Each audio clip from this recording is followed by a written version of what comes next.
Hello dear student, हम genetic code की property के बारे में डिस्कस कर रहे थे और उसमें हमने जो जेनेटिक कोड की जो प्रॉपर्टीज़ हैं उसके बारे में कि पहला है codon is triplet, codon is degenerate, codon is non overlapping. Now we are discussing about another properties of genetic code और उसमें है the code is non ambiguous. Code मतलब स्पष्ट होते हैं, उनमें किसी तरीके की कोई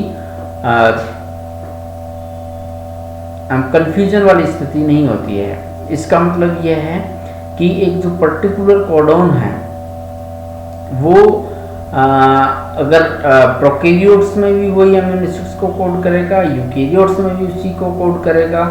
एक प्लांट से, एनिमल से, कॉम्प्लेक्स ऑर्गेनिज्म में, सिंपल ऑर्गेनिज्म में है, एक यूनिसेलुलर, मल्टीसेलुलर, उनसे इनमें कोई फर्क नहीं पड़ता है. तो कोड अगर किसी का फिक्स है, जैसे फॉर एग्जांपल ट्रिपल यू किसको कोड करता है, फेनिलएलानिन को, तो ये सभी में समान रूप से इसमें कोड करेगा. Then code is commaless. Genetic code बिना कोमा के होते हैं और दो कोडोन के बीच में पंक्चुएशन नहीं होता है. दो कोडोन के मध्य कोई सीमा स्थिर नहीं है. इसमें एमिनो एसिड्स की कंटिन्यूस कोडिंग बिना बाधा के होती है. यद्यपि कई जो जीन्स हैं उनमें इंट्रॉन्स पाए जाते हैं जिनको फिर स्प्लाइसिंग के द्वारा उनको तोड़ के अलग कर दिया जाता है. तो जब हम कोमालेस की हम बात करते हैं तो इस तरह से ये कोडोन्स होते हैं, जैसे फॉर एग्जांपल यहाँ पर triple U, C U C, G U A U double C, ये बेसेस जो हैं इसमें. और इसी के अकॉर्डिंग फिर यहाँ पे ये एमिनो एसिड्स कोड हुए. ट्रिपल यू से कोड हुआ यहाँ पे फेनिलएलानिन, इसी के साथ में फिर ल्यूसीन, फिर उसके बाद में नेक्स्ट 3 है उनसे वैलिन, फिर नेक्स्ट 3 है उनसे साइरिन कोड हुआ. तो ये अमीनो एसिड की सीक्वेंस इसमें आ जाती है. देन उसके बाद में नेक्स्ट इम्पोर्टेंट कैरेक्टर है इसका जेनेटिक कोड का. तो the code has a polarity.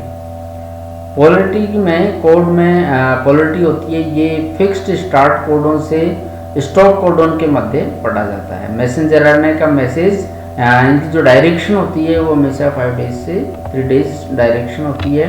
तथा पॉलीपेप्टाइड से जो एमिनो एसिड्स हैं वो कार्बोक्सिल एंड से सिंथेसिस होकर नाइट्रोजन से स्टार्ट होकर के कार्बोक्सिल एंड तक जाती है. नेक्स्ट इम्पोर्टेंट कैरेक्टर है कोडोन का, वो है the code is universal. Code of universal, इसका मतलब पहले मैंने बता दिया था अभी थोड़ी देर पहले. दैट मीन्स जो कोड है, एक पर्टिकुलर कोड है, वो सभी ऑर्गेनिज्म, सभी प्रकार की जो सेल्स है, वेदर इट इज प्रोकैरियोट्स और यूकैरियोट्स, एनिमल और प्लांट्स, इस पर डिपेंड नहीं करता है. एक पर्टिकुलर प्रकार का जो कोडोन है वो सभी के लिए एक पर्टिकुलर प्रकार के एमिनो एसिड को ही कोडित करेगा. तो ये इसकी यूनिवर्सलिटी है about the genetic code. Genetic code में आप कुछ इसमें कुछ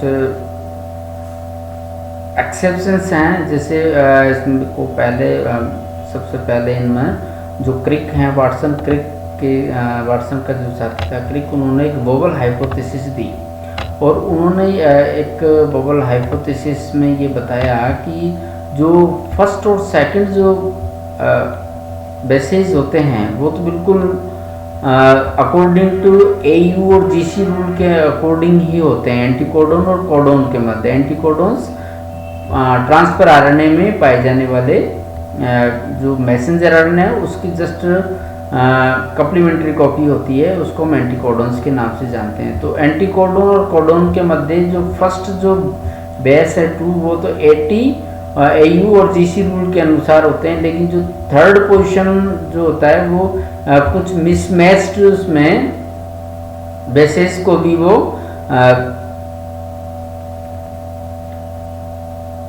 टॉलरेट कर सकता है. और इसमें ये इसकी फॉर एग्जांपल ये फेनिल ट्रिप्टोफैन आरएनए मॉलिक्यूल्स हैं और ये कोड कर रहा है फेनिलएलानिन को.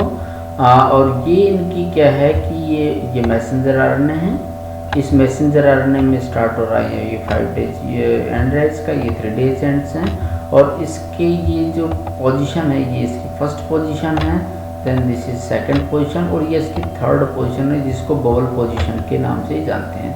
तो बबल पोजीशन का मतलब यही है कि अगर थर्ड पोजीशन में कुछ कोडॉन्स आ जाते हैं तो उनकी जगह दूसरे भी आ जाते हैं, तब भी उनकी कोड वही रहता है, उसी एमिनो एसिड को वो कोड करते हैं। इसी को बबल हाइपोथेसिस के नाम से जानते हैं।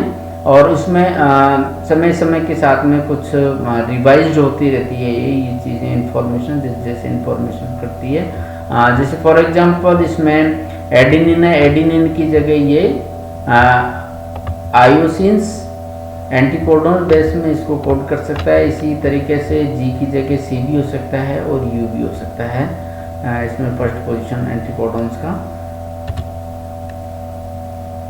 डेसिफरेशंस ऑफ जेनेटिक कोड, ये एक इम्पोर्टेंट है। जेनेटिक कोड्स का कूट वाचन किस तरह से होता है, इसका मतलब है कि कैसे रीडिंग होती है उसमें, जेनेटिक कोड पढ़े कैसे जाते हैं।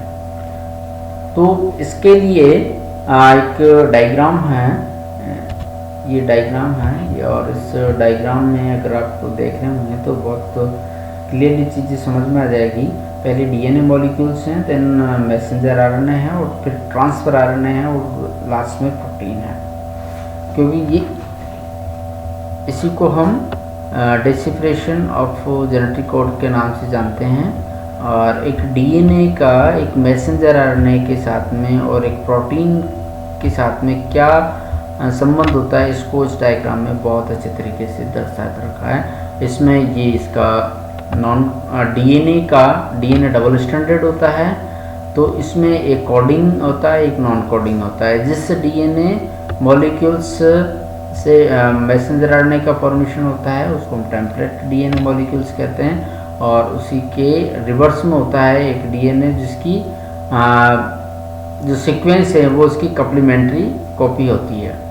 तो यहाँ पे अगर आप बिल्कुल देखेंगे, और इसको ध्यान से पहले ध्यान ये रखना है, इसकी जो डायरेक्शन है वो भी हम बिल्कुल ध्यान रखेंगे, 3 days to 5 days डायरेक्शन है इसकी।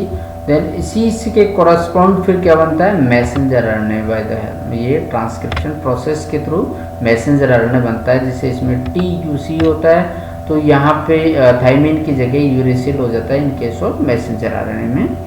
तो इसी के अकॉर्डिंग और ये जो डीएनए का जो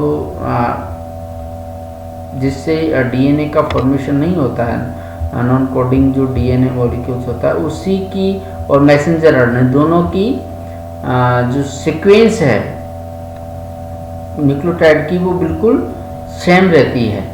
बिस थाइमिन की जगह यूरेसिल होगा। देन उसके बाद मैसेंजर आरएनए से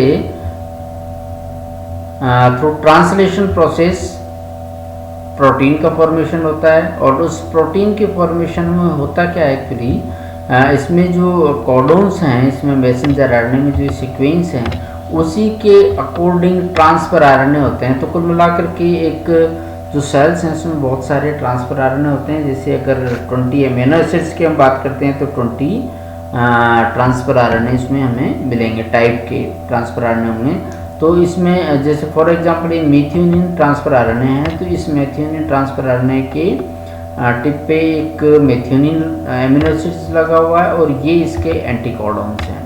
तो ये ट्रांसफर आरएनए का एंटीकोडॉन और मैसेंजर आरएनए जो होते हैं उनको कोडॉन्स बोलते हैं। तो फिर जब ये दोनों आकर के एक दूसरे को रिकग्नाइज कर लेते हैं तब एमिनो एसिड्स की एक चेन्स बन जाती है, जिसको हम पॉलीपेप्टाइड चेन्स के नाम से जानते हैं, या प्रोटीन के नाम से इसको जानते हैं। और इसी को हम डेसिफरेशन या कूटवाचन के नाम से इसको जानते हैं इसमें। तो डीएनए इनके आधार पे हम ये रिकग्नाइज कर सकते हैं कि कौन सा कोड किस एमिनो एसिड्स को कोड करता है। ये पूरी की यहाँ पे पूरी ये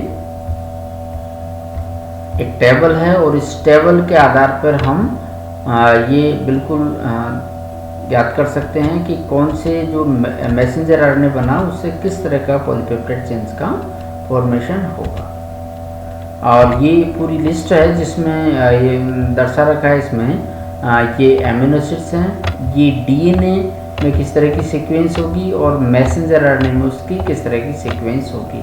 तो इसको आप यहाँ से भी बहुत, इस टेबल से भी बहुत अच्छे तरीके से हम जान सकते हैं। इस टेबल में पूरे जो 20 अमीनो एसिड्स हैं उसके बारे में इंफॉर्मेशन दे रखी है।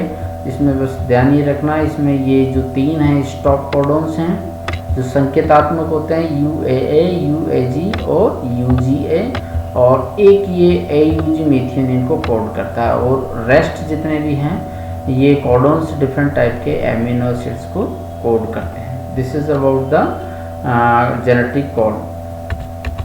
I hope you may understand about genetic codes और इनकी different codons।